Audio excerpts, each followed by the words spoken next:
Om Ajnanatimirandhasya Jnananjana Shalakaya Chakshurunmilitam Yena Tasmai Shri Gurave Namaha. Namo Vishnupadaya Krishna Prishta Bhutale Srimate Bhakti Vedanta हरे Krishna Swaminiti प्रभु जी Namine. दंडवत प्रणाम। Namaste Saraswati Deve Gaurvani Pracharine Nirvishesha Shunyavadi Paschatya Shatarine.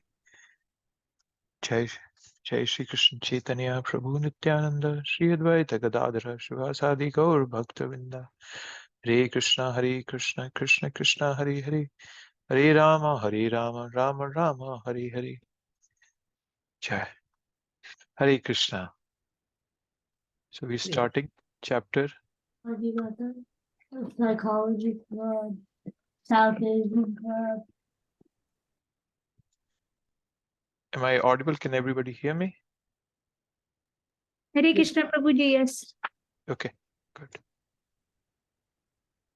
Just 1 minute. Let me start this.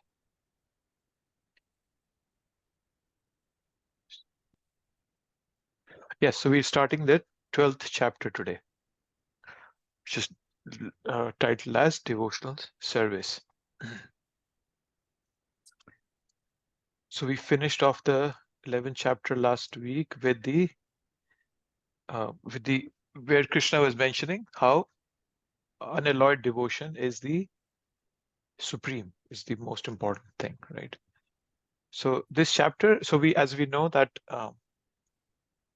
this chapter is kind of the conclusion of the middle section of Bhagavad Gita. The first 6 are karma, the last 6 are jnana. So whatever is taught from the 7th chapter to the 11th chapter is either reiterated here or has been enhanced by this chapter. So the glory is that this is the chapter that Krishna wanted to speak, and for all this, all the other things have been discussed, right? Why was karma discussed? We had 3rd, 3rd, and 5th chapter, their karma yoga, so that people may know that the conclusion of all karma is to land up in being a loving servant of Krishna. Similarly, why is the jnana section spoken? It's for the ultimate conclusion of knowledge is to know the absolute truth. Who's a person? He's not a concept, right? So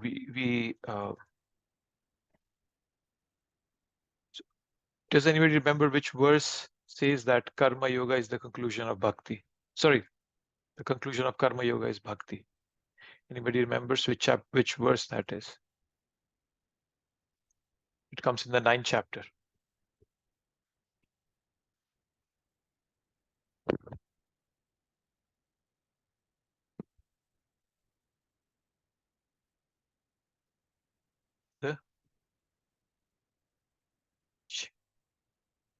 Is the 9th chapter, verse number 27.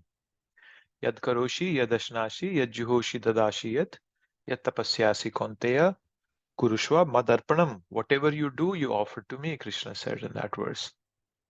So the conclusion of karma yoga is that whatever karma you're doing, you offer to me. Even though it's not pure bhakti, it's mishra bhakti, karma and this. But then Krishna is saying that you can also come to me by that. Okay. Which verse says that Jnana Yoga's conclusion is bhakti?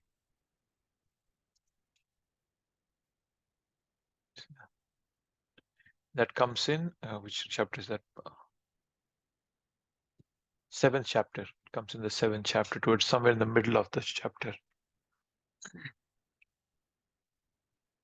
Anybody wants to give a try?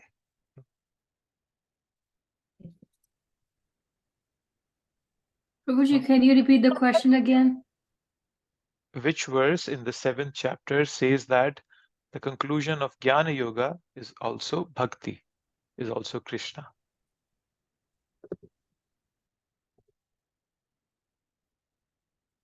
He says that, I think it's the 19th verse, Bahunam Janmanam Ante Jnanavan Mam Prapadyate Vasudeva Sarvamiti Sa Mahatma Sudurlabha. These verses we should know if you're discussing Bhagavad Gita with somebody who's not a part of the bhakti process as we have been given. There are people who are practicing other paths.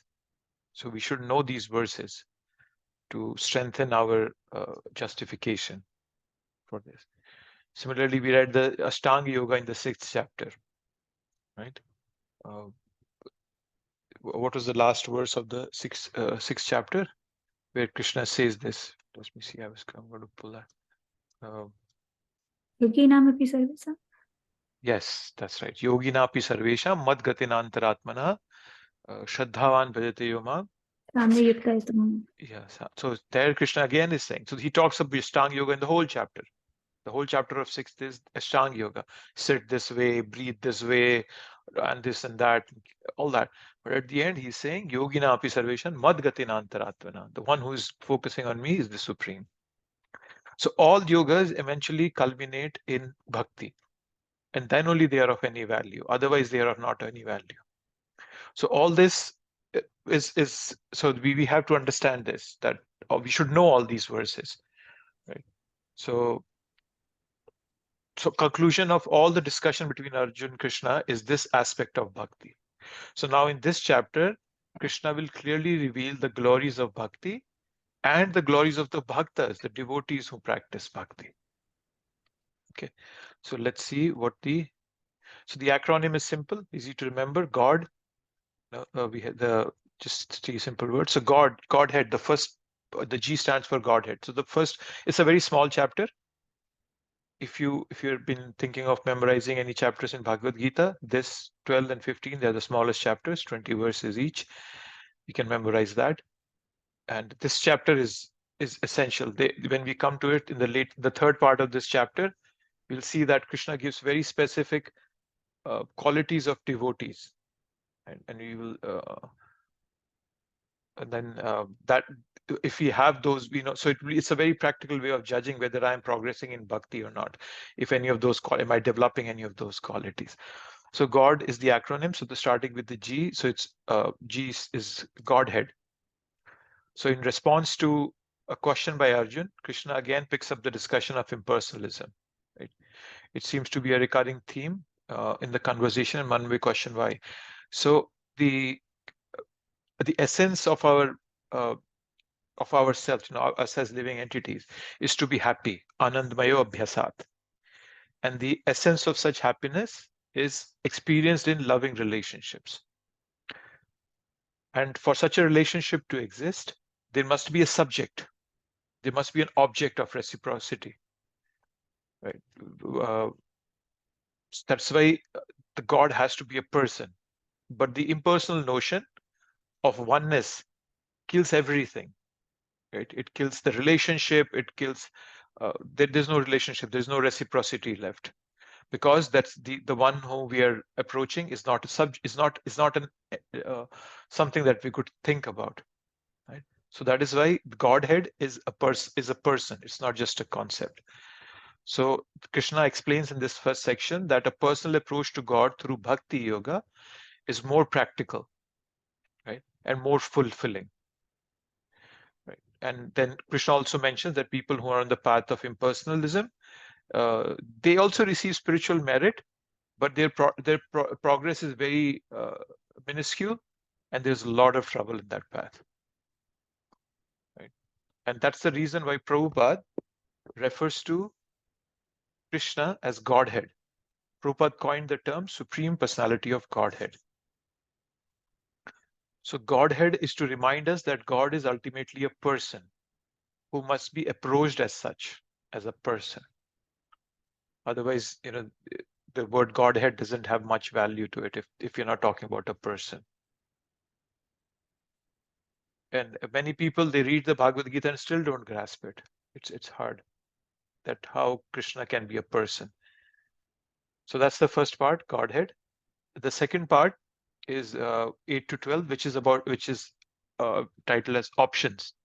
So in that section, Krishna will demonstrate his magnanimity and how compassionate and understanding he is. He has delineated the topmost practice of bhakti, but then he goes on to offer, other aspects of also. He's saying that I understand for some people, even devotional path might be tough. So I'll give them some concession. Right, so there is a progression, there is a ladder we will discuss. Krishna says, yeah, if you can't do this, do this. If you can't do that, also do this, do this. So he just talks of it. And then so the spiritual path, and we have talked about this in the path, is not just all or nothing. The spiritual path is not that way. One can begin their journey according to what is feasible and realistic for people. Our Vedas, they have been divided into sections according to the mode of ignorance, mode of passion, and mode of goodness.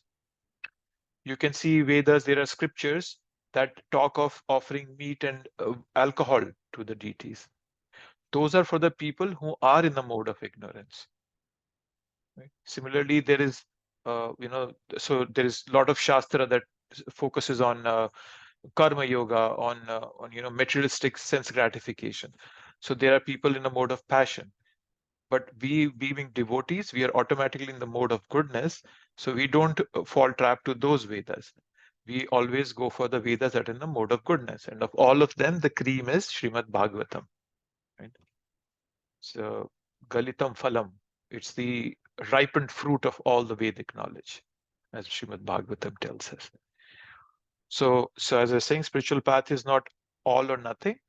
It, according to people, wherever they are in their journey in this life, they can pick this up and progress in this. And it's for everybody. That is why the philosophy of Bhagavad Gita is for everybody, wherever they are. It's not just for people in a specific mode of or specific lifestyle. Then the last is a devotee's disposition. So as one embarks on this spiritual journey, we all begin to develop saintly qualities. So Krishna concludes this chapter by elucidating those qualities of a perfected devotee. Right? That's the glorification of the devotees, appreciation of them. Right? You all must have. So there are 8 verses appreciating devotees. Like we hear those Ashtakams, right? Damodar Ashtakam, Jagannath Ashtakam. So this is Bhakta Ashtakam. So Krishna is praising the devotees here. And they exhibit qualities such as tolerance, determination, satisfaction, equanimity, purity, all those things. And it's a good meter to gauge our progress by. If we are developing these qualities, then we can understand that yes, we are progressing in bhakti. And when devotees, they develop such qualities, they conquer the heart of Krishna, who becomes bound, right? Pranaya rasaya, by the rope of love of the devotees. See, Krishna is all attractive. We cannot attract Krishna through our knowledge, through our money, through our beauty, etc. So what can impress Krishna? Only bhakti.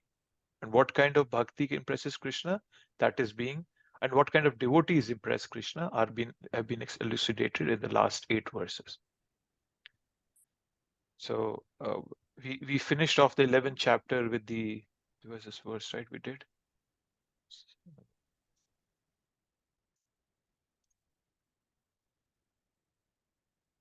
This verse.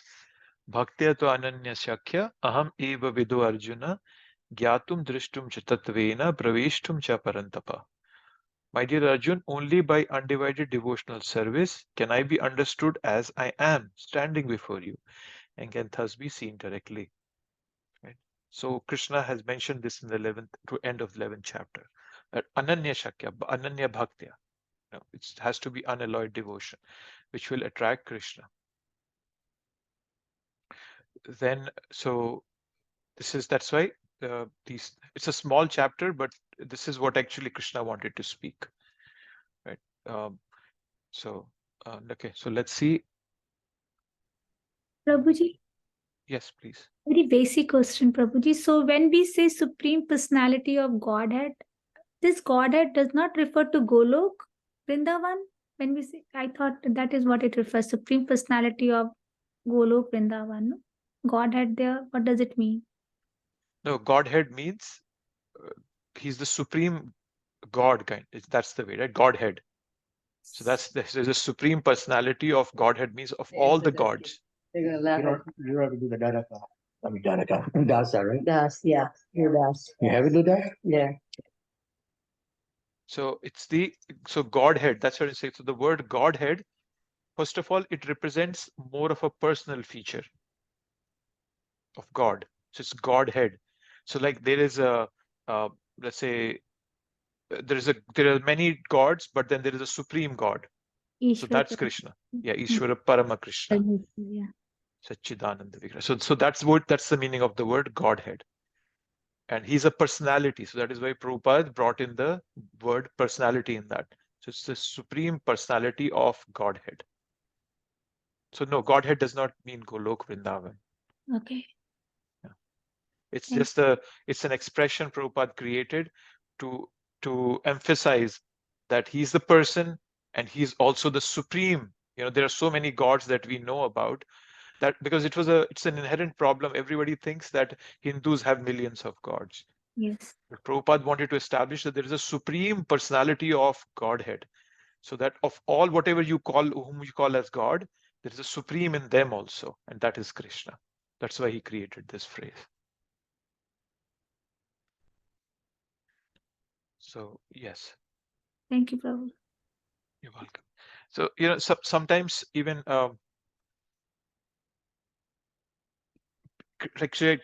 as I mentioned, only pure bhakti can attract Krishna.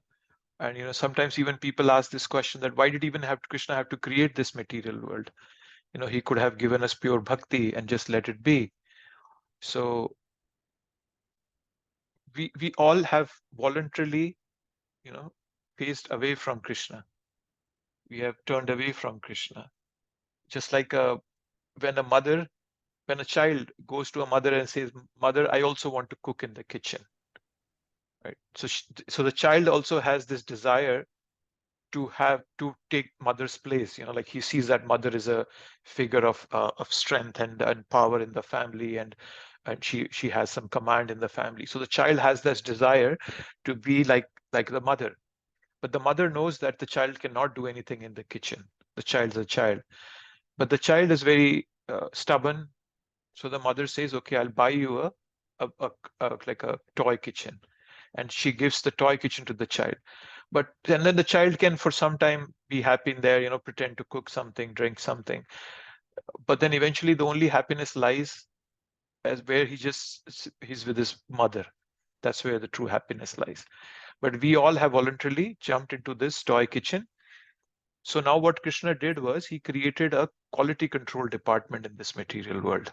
That was the purpose of this material world, to have it as a quality control department. Right? So what this Durga is doing with her three prongs, she's poking us. We had those three kind of dukhas, right? What was that? Anybody remembers the three kind of miseries that we all suffer from? Adidevik, Adhyatmik. Yes, Adidevik, Adhyatmik. What's the third one? Adibhautik. Adibhautik, yes. Which we get from other living entities, which we get from our own mind, and which we get from the demigods. So Maya is always poking those three prongs on us. But the purpose of Maya is not to give us misery. The purpose of Maya is to test us. That, hey, Premdham, are you ready to go back home, back to Godhead? Let me test. I'll give you some misery. Let me see how you react. Are you going to again try to fix everything, or will you depend on Krishna? I want to see that. And Maya keeps doing that. Okay? And unless we just raise our hands like Draupadi and say, "Krishna, I'm yours now. You tell me what you want me to do." Until then, Maya will keep poking us. But when we become Shuddha Bhaktas, Ananya Bhakti, when we start doing Ananya Bhakti, then the same material energy, clears up. And it eventually, makes a path for us to go back home, back to Godhead. So in the last section, when we come to that 8th to 12th verse. When we read those qualities, it's Kartik month, we should all sincerely endeavor to develop those qualities. Because at the end of the day, yes, many people will hurt you. You will hurt many people. You will be envious of many people. But at the end of the day, all this will not satisfy us. It'll be very, very heavy on our hearts. and you will actually feel it, that is heavy on your heart. All the envy that I'm carrying, the jealousy I'm carrying in my heart, it has made my heart very heavy. And it also hardens my heart. It doesn't let my heart open up. It doesn't let compassion come into it. It doesn't let Krishna come into it. So that's a good way of judging where we stand. Okay, so that's enough for the initial part. So where did, where's the connection that Krishna has with this chapter? So there are two reasons why Arjun is asking this question. So let's see that, and why Krishna is speaking about impersonalism. In the 9th chapter, let me open up this verse, which is 9:15. So 9:15, there was a verse where Krishna mentioned there are 3 types by which people approach him, right? Ekatvena bahuda vishvato mukham. Is that 9:15?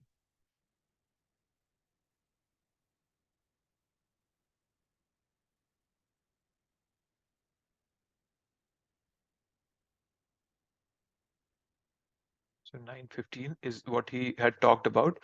And in 9:15, we saw that he talked of 3 forms, right? He talked of demigods, he talked of the universal form, and then he talked of Ekatvena.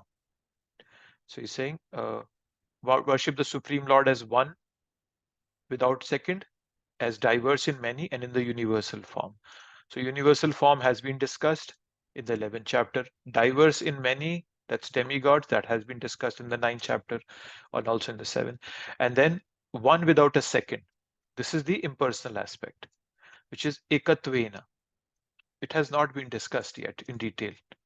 So that's one reason why Krishna starts talking about, or basically Arjun starts asking this question about impersonalism, that hey, what's going on. So that's the first verse we'll read when Arjun is asking about impersonalism. So necessarily this 12.1 is not necessarily directly linked to 1155. It's just a continued there's an exploratory path that Krishna is taking, and he's bringing back the 9th chapter. That's one reason where this chapter comes in from. And the other was, Krishna wants to establish that either it's the universal form or it's the impersonal form. Both of them, they have a sense of awe to it, right? There's some, like, oh, it sounds very cool kind of a situation. But both of them, there is no reciprocation, right? We saw the universal form. The universal form wasn't reciprocating with Arjun. Arjun had fear in his heart, but that was not something that, Arjun was doing by looking at it. It's not like the impersonal feature was, the universal form was not doing anything to Arjun. It was not interacting with Arjun. Similarly, the impersonal form also doesn't have any reciprocation. So in one sense, both of them are similar, right? So the theme is similar of universal form and the impersonal manifestation. So when Arjun heard that, hey, Arjun, Krishna, you're telling me that there's a God's form that reciprocates, with us. So is that reciprocation also available for the impersonal aspect? And that's something that Arjun is clarifying in this chapter, right? Which has not been discussed. So these are the 2 reasons where the connection between 11th and 12th are. But as I said, more importantly also, this is what Krishna wanted to speak forever. This is the whole message of Bhagavad Gita, is this. But Krishna had to just wait for it to come up. Okay, so let's now go to the chapter verses.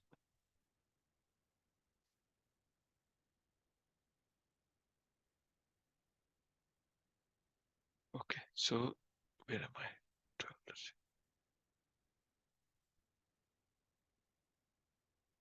So this is the first verse of this chapter. Let's read this. Somebody wants to try or wants to read the Sanskrit?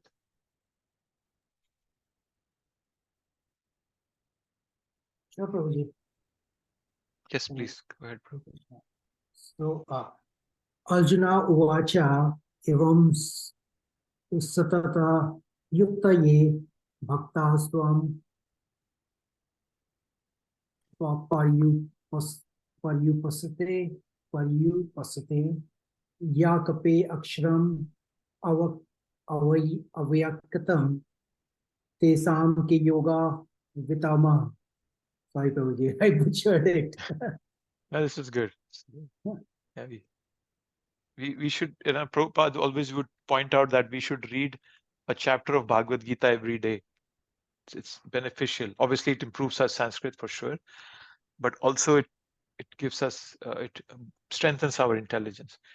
Prabhupada in one of the verses has said that Bhagavad Gita is like the Vedic intelligence, he calls it.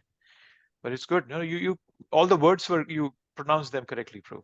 Yeah, it's good.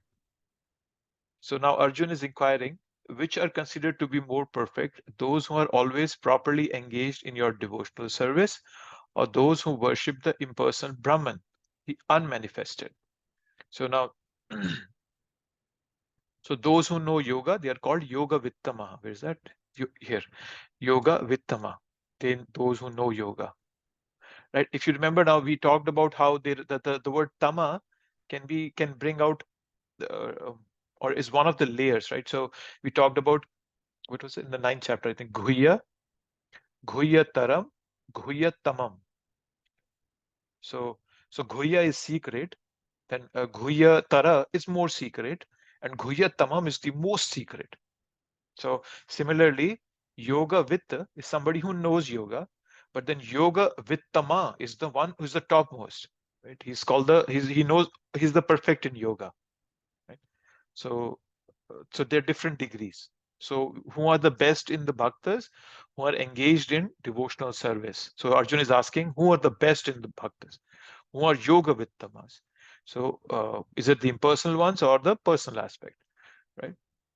So now there are two, we talked about it, there are two kinds of meditations, right? One on the Lord, whose part and parcel we are, right? We want to know him more of him through chanting, hearing. But then the other part of meditation is on the nature of the self. And aham brahmasmi. I'm spirit, I'm not matter. So there is an aspect to that also. So when we start focusing on Brahmasmi, right? Aham Brahmasmi, that I am Brahman. So Brahman means I'm spirit, I'm not matter, right? So the focus is on this tiny bit, who I am, right? This me tiny bit, the Brahman. So by meditating on this Brahman, that I am Brahman, and I'm not this body, and I see that, okay, I'm not material, I'm spiritual, and thus all the others are also not material, they're all spiritual. Thus the whole scenario around us is non-material, it's spiritual. So thus we come to the oneness of everything. Right? So once somebody has realized his own soul, right? So he thinks, okay, right, I am a soul. I see all the living entities; they're all souls, and then this creation is also has been is all pervasive of that soul. So there is this Brahman expression, and but those people who practice that Brahman form, they might someday realize that the source of that Brahman, who's the source of that Brahman? So because the Brahman is only limited to this creation, so there's a limitation to Brahman. But beyond that, what those people are experiencing will be limited. But if they realize who the source of this Brahman is, then the realization is complete. So someday they will realize Krishna. Right? Because Bahunam Janmanam Ante Jnanavan Mam Prapadyate Vasudeva Sarvamiti Samahatma Sudurlabha. Such people are rare who are able to transcend that path. So that's very difficult. Right? So more is to understand this. So the Brahman is more in this mind, right? He's just thinking, oh, I'm not this body, I'm a soul. This person is not his body. So it's more in the mind, right? And but it's very difficult to be in the mind, and it's very difficult to focus on anything non-material. Sorry, on anything which doesn't have a form to it. So bhakti gives us a direct engagement with this, right? with the whole process, with Krishna. So that is what Arjun is asking here. Which one is better? Let's see what Prabhupada is saying in the purport.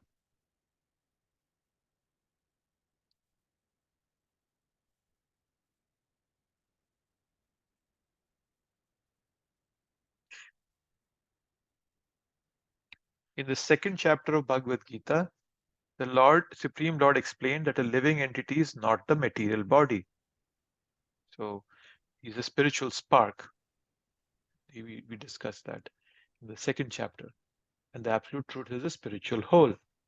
In the 7th chapter, he spoke of the living entity as being part and parcel of the supreme whole and recommended that he transfer his attention fully to that whole. Then again, in the 8th chapter, it was said that anyone who thinks of Krishna at the time of quitting his body is at once transferred to the spiritual sky, right? Yam yam vapi smaran bhavam tyajantyante kalevaram tam tam evati konteya sada tad bhava bhavita. So whoever leaves his body thinking about Krishna, he reaches Krishna. And then the end of the 6th chapter, we also read that or heard that verse. Yoginapi sarvesham madgatina antaratmana. So practically every chapter, the conclusion has been that one should be attached to the personal form of Krishna, or that is the highest spiritual realization. Nevertheless, there are those who are not attached to the personal form of Krishna. They are firmly detached that even in the preparation of commentaries to Bhagavad Gita, they want to distract other people from Krishna and transfer all devotion to the impersonal Brahmajyoti. Right? It's an interesting way of putting it. They are firmly detached. So they have detached themselves from Krishna. Right? The impersonalists have become so renounced that they have even renounced Krishna. So that's a very kind of a weird position to be in. They have renounced Krishna. They're detached from Krishna also.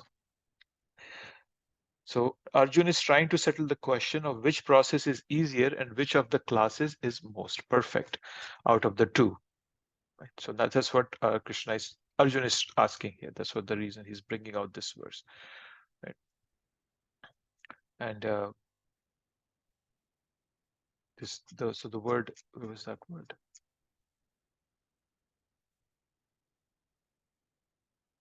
Evam satata yuktaye. Engaged. Yeah, that's yukta, being engaged.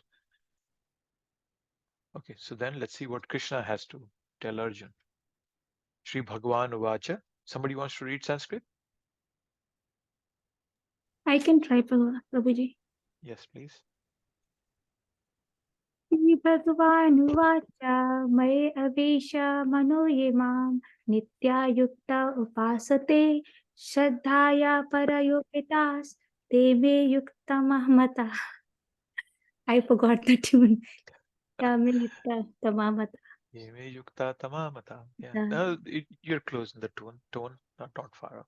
Maya veshya mano ye mam nitya yukta upasate shraddhaya pariyopehita te me yukta tamamata. The Supreme Personality of Godhead says, those who fix their minds on my personal form and always engaged in worshipping me with great and transcendental faith are considered by me to be most perfect. So what do we want to do is be perfect in Krishna's eyes. That's all we want to do. We don't care that other people prefer to practice impersonalism or some other form. We're okay. Please go ahead, do whatever you feel like. But I want to connect with that form, the personal form, which the devotees see, which the residents of Gokul are enjoying. Damodar Ashtakam, we read the Damodar Ashtakam every day for this month. So that's what we say, right? That I want this baby, this form of yours to be in my mind 24/7. We ask Krishna that mercy. So now Krishna himself is saying here that Mai aveshya mano ye mam nitya yukta upasate shraddhaya pariyopeta ste me yukta tamamata. And he always brings out the concept of Shraddha. Always highlight this Shraddha. They were faith has to be there. Kansa was also remembering Krishna 24/7, but that was out of fear. We don't have to remember Krishna out of fear. You have to remember Krishna out of love. So that's the difference. That is why the word Shraddha is brought out in these verses. Okay. So yes, Shraddha Pariyopetas. So Arjun asked, who are the most evolved in yoga? Devotees of Krishna, or your devotees, or the impersonalist, right? So Krishna answers that the devotees are the most evolved. right? And he's using the phrase Abhīṣṭa-dohaṁ. So yukta is a variant of the word yoga. So yukta means engaged in yoga. And we talked about yuktatara, yuktatam, and all that. So, so this verse is declaring that the most evolved yogis are the devotees. Right? So Lord is answering Arjun's question. So what is he saying? Absorbing minds in me, in Swayam Bhagavan, the son of Devaki, right? Complexion of that blue lotus, and there are so many other qualities. People, when they worship me with full faith, right? So that is what, and I think what's that showing? Shraddhaya, Shraddhaya Paryopeta. So it's transcendental. It's right. So who are approaching Krishna in that sense, by hearing, by other methods, and who desire to have a eternal relationship with me. Nitya Yukta. Who want to have a permanent relationship with me. Right? Are considered by me to be the most qualified. Who are these? The Ananya Bhaktas. Right? That's it. And as I mentioned earlier, there are layers below these Ananya Bhaktas. As most, like I'm not a pure devotee. I'm doing mixed bhakti. I have my karma. I use my gyan sometimes. So I do karma mishra bhakti, gyan mishra bhakti. Right. So significant part is Shraddhaya Pariyopetas. One has transcendental faith and then worship Krishna. Right? We don't transcend Krishna as Mayavadis say. That's not the goal here. We develop transcendental faith on Krishna. So Krishna is not leaving any ambiguity here. And then Prabhupada, I think in the purport he talks about full samadhi. Such action is in full samadhi. Let's see what it is. What is full samadhi? A pure devotee is constantly engaged. Sometimes he chants, sometimes he hears or reads books about Krishna, or sometimes he cooks prasadam. He cooks or goes to the marketplace to purchase something for Krishna, or sometimes he washes the temple or the dishes. Whatever he does not let a single moment pass without devoting his activities to Krishna. Such action is in full samadhi. So you all must have heard there's a state of flow. There are books written about it, state of flow. So that state of flow is samadhi. And how do devotees attain that state of flow? By constantly thinking about Krishna in whatever we can. Hearing kirtan, reading, cooking, deity worship, washing pots and pans for in the temple or at home also. It's all the same. So that all becomes samadhi. Prabhupada is highlighting that. That's samadhi. So very clear question, a very clear answer. It cannot be clearer than this. Still, I don't know how people are able to manage to extract from Bhagavad Gita that Krishna is talking about impersonalism. I just don't get that. So very clear question asked, very clear answer. Krishna clears all the ambiguity, but then Krishna does not stop there. To establish why this personal devotional practice is better, he will highlight the challenges that the impersonalists have to face. So here he's talking about the impersonalists. Anybody else wants to give a try to reading Sanskrit? Prabhuji, I had a question. So Yes. Krishna very clearly explained very initially, right? Like we discussed, Yoginama, Api Sarvesam, and all that. So Prabhu, it's very clear, right? Bhakti Yoga is the supreme yoga. It's already established in the earlier chapters. So why again Arjuna is like trying to reiterate the same thing, which is the supreme? Why is he going back to where we all started? Like, why is he again talking about impersonalists is great, like, or the bhaktas are great? We already established all that, right? About the bhakti yoga, karma yoga, dhyan yoga, gyan yoga. We did all that. We crossed all that, the ladders of yoga and everything. And now we are again starting where we means. I just got little why Arjun is again asking the same thing. Yes. So as we read right in the 10th chapter itself, Arjun was convinced, right? Yes. Param Brahma, Param Dhama, Pavitram Paramam Bhavan, Purusham Shashvatam Divyam, Adi Devam Bhajam Vibhu. That I am convinced now. But then still he asked to see the universal form. And now he's asking about impersonalism. So as Prabhupada has told us, that Arjun is not worried about himself alone. He's thinking about others also. And as I mentioned, Bhagavad Gita is not just for devotees. Yes, the devotees get the full nourishment out of it, but it is not just for the devotees. Krishna didn't speak Bhagavad Gita just for devotees. He wants everybody to come to the devotional practice eventually, but he also knows that there are people at different steps. We talked about that ladder, if you remember, right?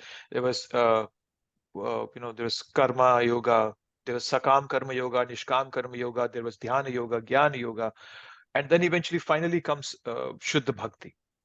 So if I just say, hey, devotional service has been established, let everybody else go to hell. No, Krishna is a very loving father to everybody. He cannot leave anybody behind. His heart aches for everybody, however misguided they may be, however rude they may be. And similarly, Arjun also being a pure devotee, he's not just worried about himself, he's worried about all of them. And you will see this in the Bhagavatam also. Where's that verse? If I could find it. In Bhagavatam also, there is a verse where Prahlad Maharaj says something similar. He says that I'm not worried about myself. I am okay. But what I am worried about is these fools who are other fools who are here in this, who are in this material. I don't want to leave them. And if I can find that verse, I'll tell you. So basically, devotees are so compassionate that they don't want anybody left behind, and they try to fulfill, and that's Krishna's desire. Unfortunately, Krishna cannot force that desire on anybody because he wants everybody to come out of love. But his devotees can pass that message on to other people. That is why devotees go out to, that is why we go out for preaching, we go out for prasadam distribution, book distribution, because we understand what is in Krishna's heart. And we understand, and that is why Krishna loves devotees the most, because the devotees are doing what he cannot do. So all devotees who are sages, saints, they're always thinking about others. So that's what Arjun is doing here. And if I could find that prayer for you. 1 to 10, right?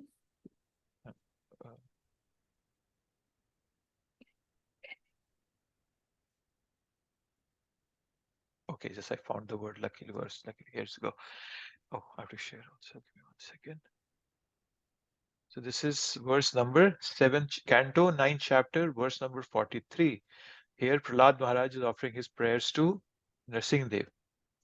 O best of the great personalities, I am not at all afraid of material existence.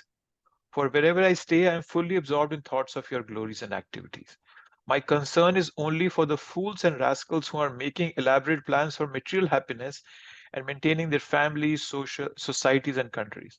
I'm simply concerned with love for them. Can you just imagine? He's a 5-year-old boy, but the compassion is unlimited. He's in love with people, all the fools. He's calling them fools, just like Prabhupada calls everybody, sometimes people rascals. But that's not he's not calling a rascal out of his anger. He's calling a rascal to all of them out of a grandfather's love, right? So that is why devotees want to spread this knowledge, right? So like, for example, your question could also be extended in the sense that, hey, why are we giving knowledge to others? If they don't want it, let them suffer. That's not the way devotees see. They make ways to give this knowledge to others in whatever way they can. Let me see if I can find something in Prabhupada's purport that he's highlighting this part.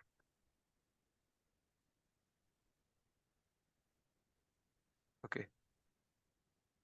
Nonetheless, all the materialists are baffled in their plans. They try again and again to become happy in this material world. Therefore, they have become described as Vimudha, first-class fools. As for Prahlad Maharaj, he was not at all unhappy, although he was in this material world. He felt happiness, yet he felt great happiness for the fools and rascals who make elaborate plans to be happy in this material world. I hope I was able to give a convincing answer. Thank you so much. Yeah, no, Prabhuji. Thank you so much for showing in the Srimad Bhagavatam also. Thank you so much. And you'll see this across Bhagavatam. It might not be so clear as Prahlad Maharaj is saying, but why do you think Parikshit Maharaj is asking these questions to Shukadeva Goswami? He knows he's got 7 days to live. Parikshit Maharaj has told him in the first verse of first canto itself, he's given all the knowledge. There's nothing else. But he keeps expanding. Oh, he goes to which chapter is this? Sixth canto. Sixth canto, first chapter. Is it the first chapter? Yes, might be the first chapter. He says, what was that? What I'm trying to tell you is that devotees are in one form or the other across all scriptures. They are trying to save everybody, and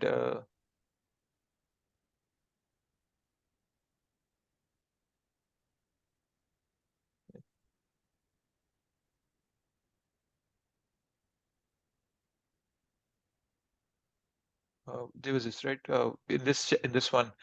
Is it here? This is Parikshit Maharaj talking to Sugri. Kindly tell me how human beings may be saved from having to enter hellish conditions in which they suffer terrible pains. So this was another example that so every devotee in Bhagavatam is asking, is trying to be merciful to everybody, and that's why they're establishing, or they're asking questions, giving instructions, and so forth. Yes. So now, as we talked about, I was saying somebody wants to read Sanskrit. Would anybody like to read? Give it a try. No? Okay. I can try, Prabhu. Yes, please. Mataji, go ahead. Yetva aksharam anirdeshyam avyaktam pariyupasati sarvatragam achintayam cha kutastam achalam dhruvam sanyamyendriya gramam sarvatra samabhuddhayaha te prapnavanti mam yeva sarvabhutahite ratah. Thank you. But those who fully worship the unmanifested, that which lies beyond the perception of the senses, the all-pervading, inconceivable, unchanging, fixed and immovable, the impersonal conception of the absolute truth, by controlling the various senses and being equally disposed to everyone, such persons, engaged in the welfare of all, at last achieve me. So this is an important point here. Sometimes people misunderstand Prabhupada's books and they say impersonalism is wrong. No, Prabhupada was very strong against impersonalists because he knew that they were deluding and they were fooling other people. But impersonalism is incomplete. It's not false. It's not wrong. It's just incomplete. And that is what Krishna is. It's incomplete and it's a very tough path. So that is why Prabhupada would try to give as once again, out of love and compassion, he would want to give the right knowledge to everybody. And then that's what Krishna is saying here, that, hey, I understand, there is this, there's an impersonal Swarupa, which is known as Brahman, okay?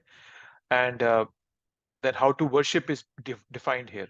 So he's talking about the unmanifested, and then how do you worship, that is being defined. So Krishna begins by giving the characteristics of this impersonal aspect. It is impossible to define it. It's anirdeshyam, right? By words. Right, so you cannot do that because it's different from the body, right? It is beyond the range of the senses. It doesn't have any form. It's avyaktam. That's another word Krishna is using here. Avyaktam, right? Anirdesham avyaktam, right? And then he is sarvatragam. So sarvatragam, he's sarvatragam, that he spreads throughout the body, senses, prana, everywhere, right? It's not subject to any logical analysis. It's achintyam. That's the word being used here. So achintyam word, let's see what it means. Achintyam, inconceivable. Yeah. So he's inconceivable. You cannot conceive it. There's no logical way to understand it. Right? And it is kutastham. The word, there's another beautiful word, kutastham. So the word kutastham means unchanging. The soul is unchanging, right? It doesn't change. So it's kutastham. It is without any movement.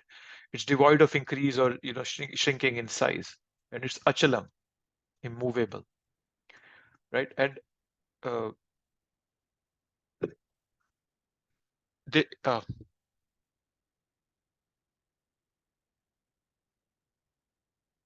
so this is what Krishna is explaining about impersonalism. So it is immovable, it's unchangeable, it's fixed. There is no way to define it. There's no logical analysis you can do with it.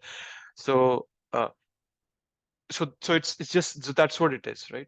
So if Brahman is something that cannot be defined, then how do you attain such a Brahman? But Krishna is still very merciful. So what he says, you can, even those people can achieve me. And how do they do that? So now Krishna then gives the method.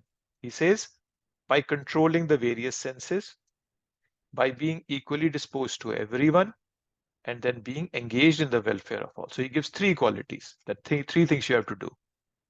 Sanniyamrindriya gramam, sarvatra samabuddhaya, sarvabhuta hiterata. There are three things that somebody can do. So gramam, right? Gram, we all know gram, the word gram means a village. So we all live in a village of senses. Sanniyamrindriya gramam. And in each of that village, there is a political unrest. There is so much of unrest in every sense of ours. So a person who's impersonalist, he has to control all his senses, right? Withdraw them from the sense objects, seeing everybody as neutral, friend, well-wishers, enemies, sarvatra samabuddhaya. And then last is that you do good to others. Also, your auspiciousness, you are endeavoring for auspiciousness of all living entities. Sarva bhuta hiterata. So then it becomes, then that person can also achieve. So, but the interesting part is that Krishna didn't say that he's talking about the Brahman. He could have said that that person will attain Brahman. No, he says prapnuvanti mam eva. So mam eva means, Prabhupada translates it, mam means me, eva certainly. So now this is very perplexing for the Mayavadis, because Krishna is saying mam eva, that even if you're practicing the impersonalized aspect, you will attain me only. You're not going to go to Brahman platform or somewhere, that you have to still come to me. But then Mayavadis have a hard time explaining this, right? So so the first part of this the third verse was the non-manifested aspect, and then he manifests, and then he mentions how to worship that path. So that's what he's saying. So in this verse, Krishna is not speaking anything negative about these people. They will also obtain me, he says. But in the next verse, he will say that it is not easy. So Arjun's question, right, was, who is most united with Krishna? So Krishna said, who will fix their mind on me. But then there are others who don't fix their mind directly on me, they're impersonalists. There's a complex process, but the process is centered on equanimity, equal vision, so forth. They can also come to me, but that's a complex process. But then in the next verse, or let's see what Prabhupada is saying. It is inferred that one has to approach Lord Krishna, otherwise there is no perfect realization. Often there is much penance involved before one fully surrenders into it. And we have seen this, and please memorize those verses, right? We talked about how karma yogis have to eventually come to Krishna. Yad dashnashi, yad karoshi, yad dashnashi, yad jyoshi dadashi, tapasyasi konteya krushva madarpanam. That's 927. Then in the 7th chapter, 719, I think, bahunam janmanante jnanvan mampa. So people who are practicing knowledge also have to come to Krishna. Then only they will be perfected. Then people who are practicing Ashtanga Yoga, Yoginapi Sarvesham, last verse of the 6th chapter. Every path that anybody follows, to get perfect realization, he or she has to approach Krishna. Otherwise, it's imperfect. The realization will be imperfect. It will be incomplete. Okay, now let's look. This is a very important verse. This is a verse that you can quote to others during your preaching activities and establish why personal aspect is most important. Somebody wants to read the Sanskrit?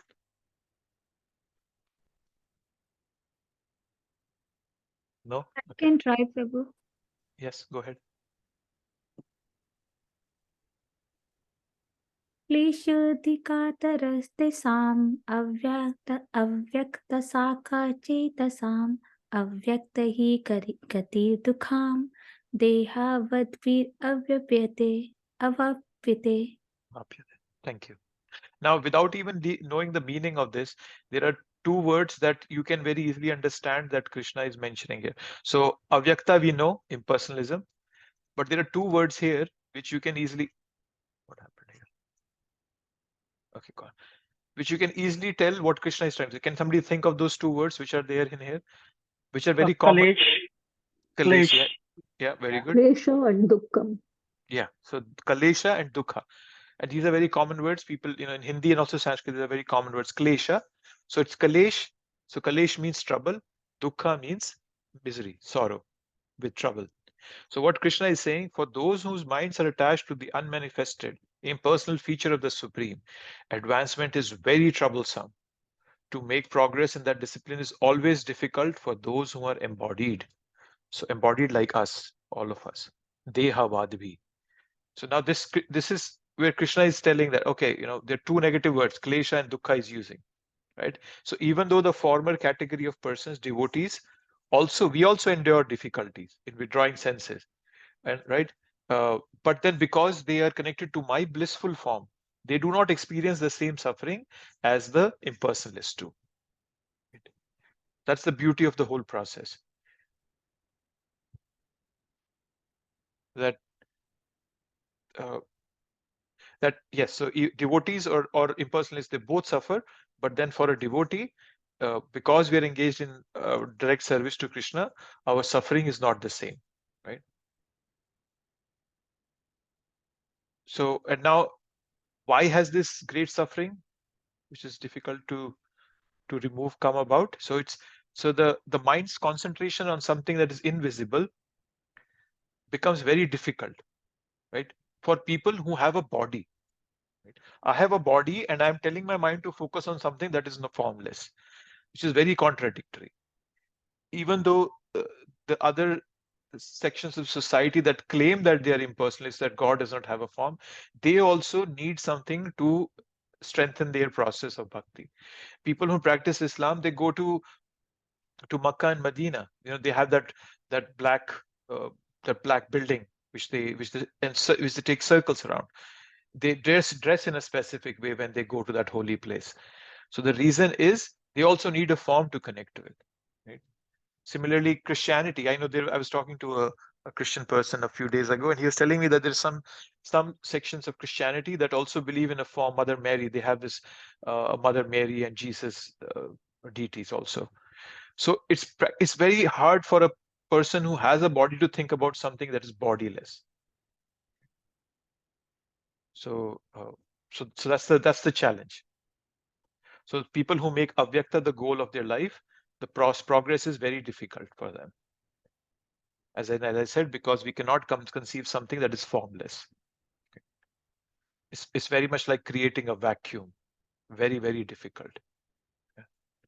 So, but then the impersonalists may argue that, when we go beyond the embodied, then we will, we will think about it. We will think about. So that is also not supported by Bhagavad Gita.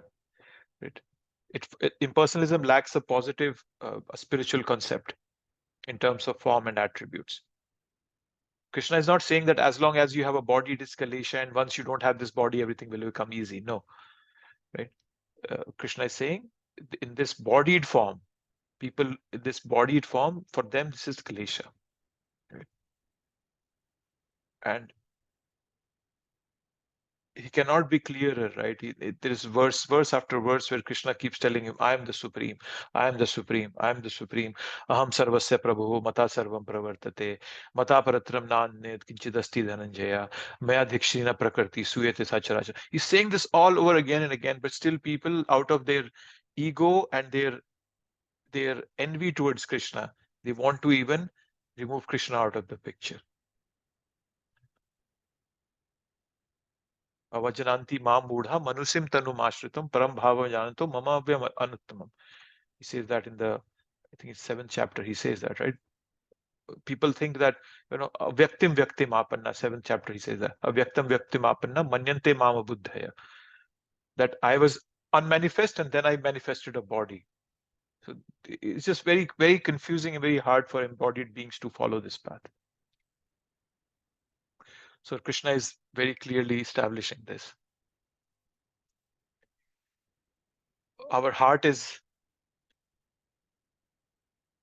longing for love. And that's the only thing we're looking for. There's nothing else that we're looking for. Right? And we have been looking for love in wrong places.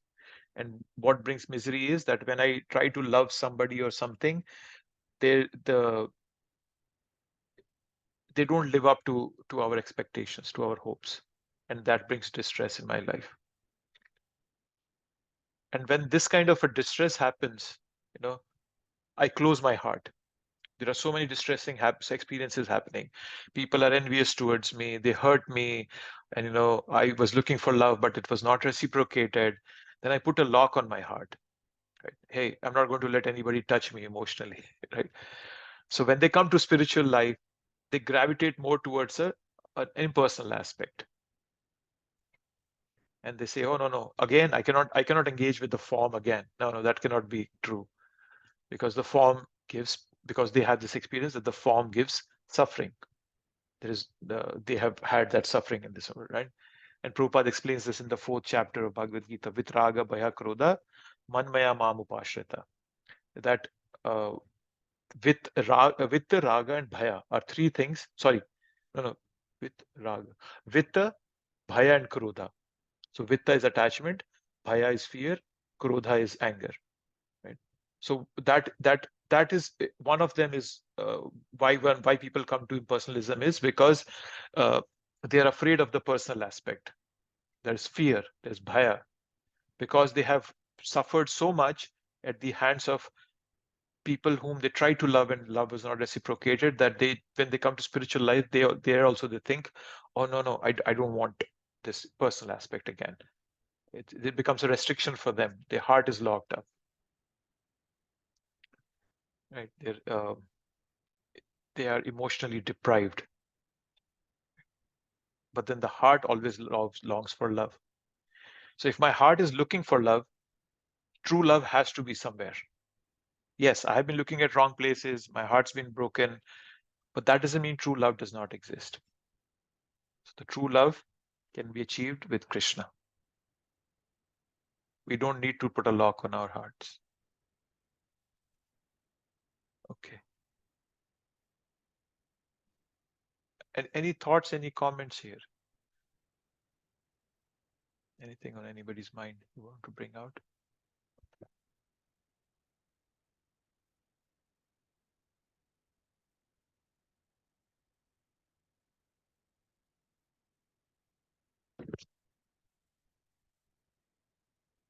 No? Okay.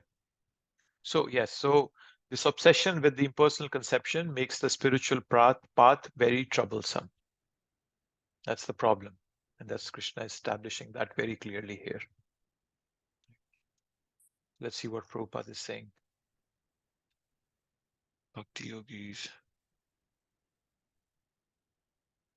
Okay, here it is. Prabhupada is saying this. This is nice. The individual soul is embodied since time immemorial. It is very difficult for him to simply theoretically understand that he is not the body. Therefore, the Bhakti Yogi accepts the deity of Krishna as worshipable because there is some bodily conception fixed in the mind which can thus be applied. So this is a very important point Prabhupada brings out here, that some people say, oh, we do idol worship. Okay, fine, you say it idol worship, but I am seeing it as a way of connecting with God. And we should make the best out of this bad bargain that we have got, this human body. So I'll make a best bargain out of it, and I'll try to connect with Krishna in God with whatever makes my bhakti strong. And I'll do anything for that. So that is why deity worship also adds on to it. Prabhupada is giving very good examples here. He gives 2 examples here. We may find some mailboxes on the street, and if we post our letters in those boxes, they will naturally go to their destination without difficulty. But any old box or an imitation which may find somewhere, but which is not authorized by the post office, will not work. Similarly, God has an authorized representation in the deity form, which is called Archa Vigraha. This Archa Vigraha is an incarnation of the Supreme Lord. God will accept service through that form. The Lord is omnipotent, all-powerful. Therefore, by his incarnation as Archa Vigraha, he can accept the service of the devotees just to make it convenient for the man in the conditioned life. So Krishna is so merciful that he comes as an Archa Vigraha. So it's not idol worship that we do. It's an Archa Vigraha. It's an authorized representation of Krishna. Authorized representation, authorized in the scriptures. And where are the scriptures coming from? From Krishna himself. So.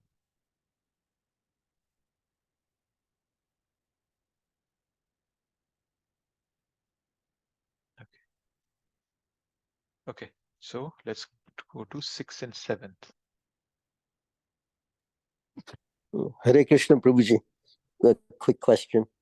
Yes. So how come in other faiths they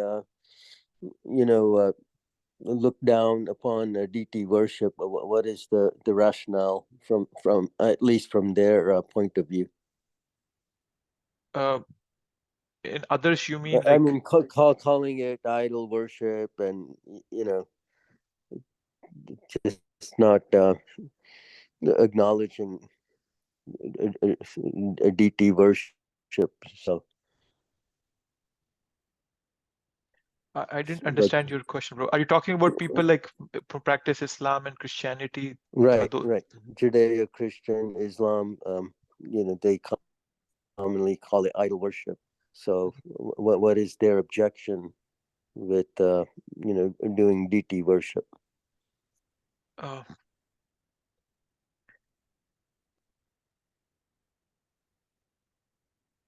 Prabhuji, they don't have any concept of deity. They just know that it's an idol. Even so many Hindus also don't understand the difference between a deity and the idol. Murti le aate, they don't understand. Yeah, that's right. Yes. And it's a problem. It's an inherent problem, right? So when Christians see us doing deity worship, they get confused because even though they might be impressed by our devotion, for sure, but they have been taught that this is satanic. Worshipping deities is satanic in nature, right? So that's the problem they have, to give you in one sense, right? And that's where the reformation is needed. So there is no flexibility in those traditions. That's the challenge. And they don't want to understand the difference between a deity and an idol. Deity is not our imagination. Details of God are given in our literature. So that's the problem. So, yes. Go ahead. So Prabhuji, even in like Catholic, they have statues of Mother Mary and baby Jesus, So why do they have issues with us doing our deity worship? They're doing the same thing, So it's not like all the Christians are against duty. As I said, there is some sections that are okay also. They have duty. But then a majority of Christians, they don't do deity worship. That's a very small, I don't know which part of Christianity it is, Catholics, Protestants, there are so many of them. But yes, you're right. Some of them do it. It's not those, but the other ones who have been taught that this is satanic in nature, they look down upon deity worship. So, but there has to be, there's some reform has to be done at their end also. It's not right. It's just like, if you think it from this perspective, then an allopathic doctor, he can say that, oh, Ayurveda is bogus. But if Ayurveda cures, then the allopathic doctor might have to rethink. Oh no, might be there's something to it. So similarly, if people see that deity worship can bring spiritual elevation, then they also might start believing that it's okay to do deity. But then the mental block they have is that they are taught that this is satanic in nature. That's the mental block they have, to answer your question. Okay. Yep. Yeah, that makes sense. Even I've heard like arguments, about vegetarianism, that they'll say, "Oh, that's Satan's doing," on vegetarianism. They say things like that. So, okay, thank you, Prabhu. You're welcome. But Hare the Krishna. bhakti, any tradition, if they want to grow in bhakti, rigidity is not good. We just don't want to follow rules and regulations we don't want to do, we don't want to be just blind followers. Yeah. Yes, Mataji, please go ahead. You're saying something. Yes, Prabhu, I just wanted to add that many other Christians, they call the Hindu religions paganism. Like we worship a lot of idols and a murti form. So they consider that we do not worship like us. They believe that there's only one true God, and we are worshiping many, many gods. So that is the confusion in their mind. So they do not really approve of our worshiping the deities. And the same goes for the other Islam as well. They also think that we are Budparast, meaning that we are Murti Pujak. So we are not really focused on one God, and we have multiple gods.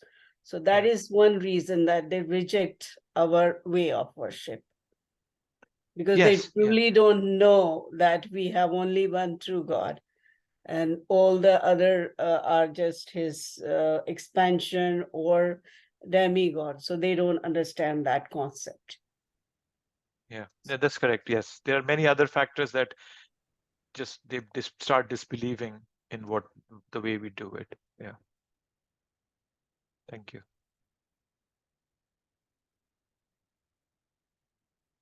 Okay. Anything else? Anyone's mind? No? Okay. So let's go to this 7, 6, and 7. This is 6 and 7, yes. So now what Krishna has clearly answered Arjun's question. Personal aspect is better. Impersonalists, these are the qualities impersonalists have. This is what they need to come to me. But then the path is very hard for the embodied. And now what Krishna is telling about is that he's talking about the devotees now, the personal aspect. Okay, somebody wants to read the Sanskrit if you'd like to. I can try for if nobody's trying. Yes, please.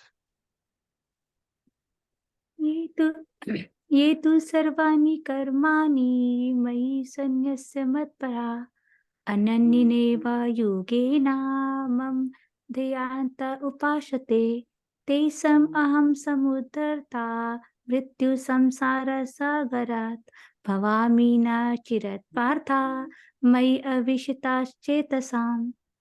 Okay, perfect. So again, you'll notice this word ananya. Wherever the word ananya comes, Krishna is talking about unalloyed devotional service. That was in the 11th chapter. We saw that ananya bhaktya. So here Krishna is saying matparaha. Is that matparaha? Matpara means being attached to me. So he's being very clear here now. And so he's very clearly putting forth his preference. Make him the goal without any distraction. So Krishna is giving difference on meditating on him and on the impersonal. Impersonal aspect is not reciprocal in nature, right? So what is attained by jnana and karma is very difficult, but is easily attained. The same thing can be easily attained by bhakti, right? We can, and what is Krishna saying is mrityu sansara sagarat.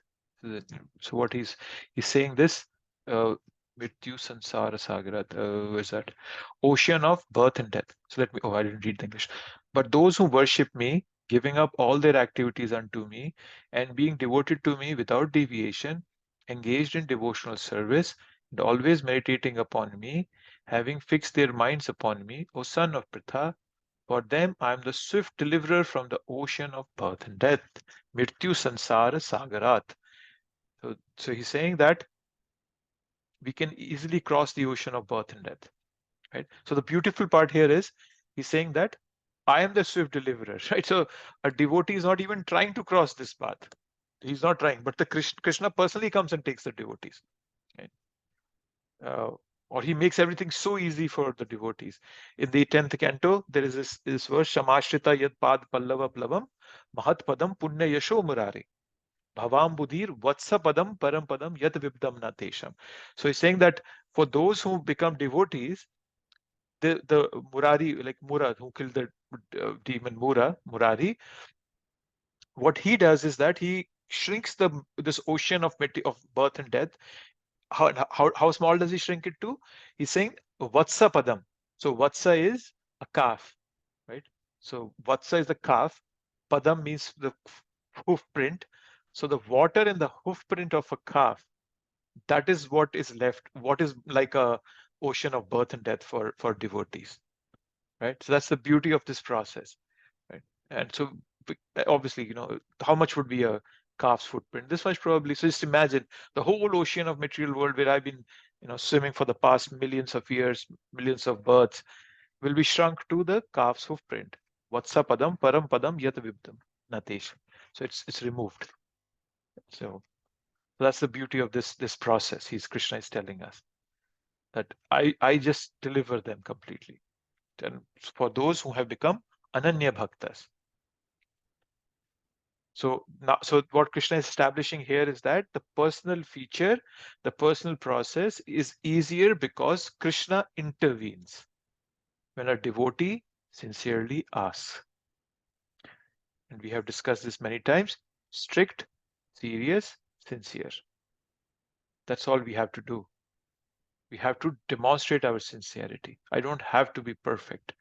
Krishna still loves me. Wherever I am, Krishna still loves me. He's already loving me. But what he's asking for is just show me that you are sincere to come back to me.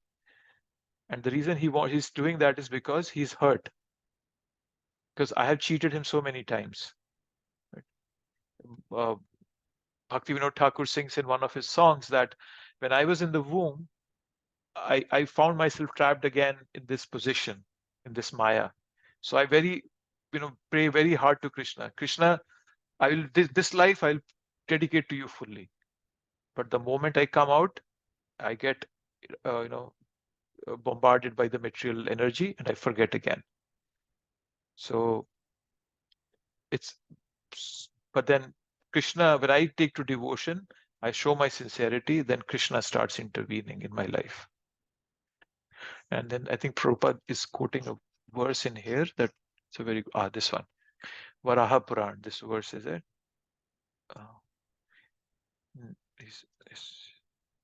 Nayami paramam sthanam archiradi gatim vina Garuda skandhamaropya yaticham anivarita.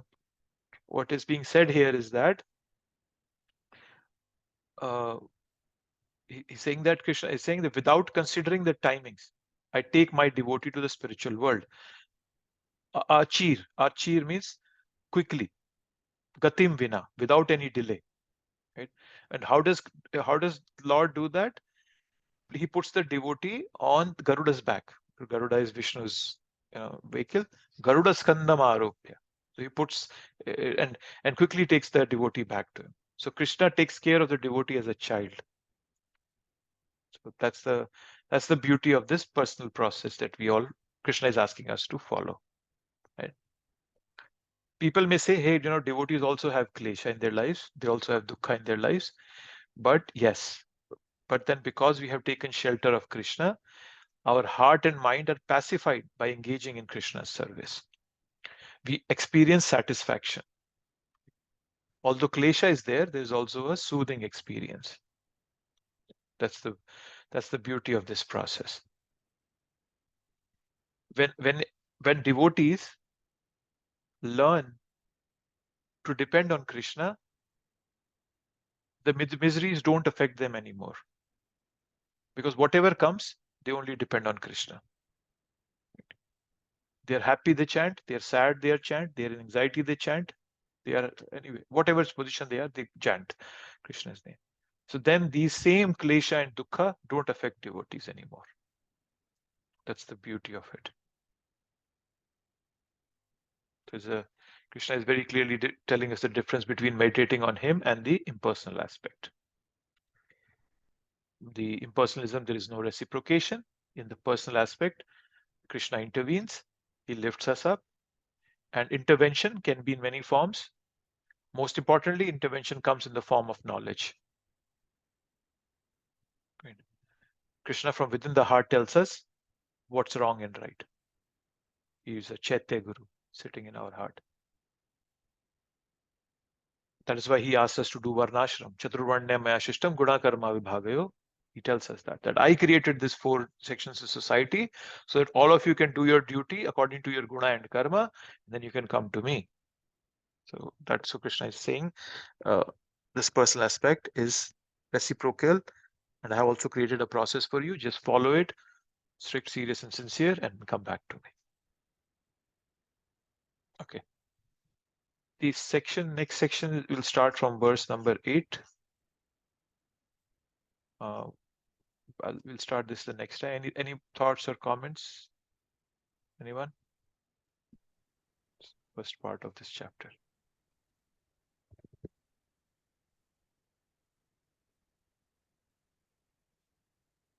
No? Okay.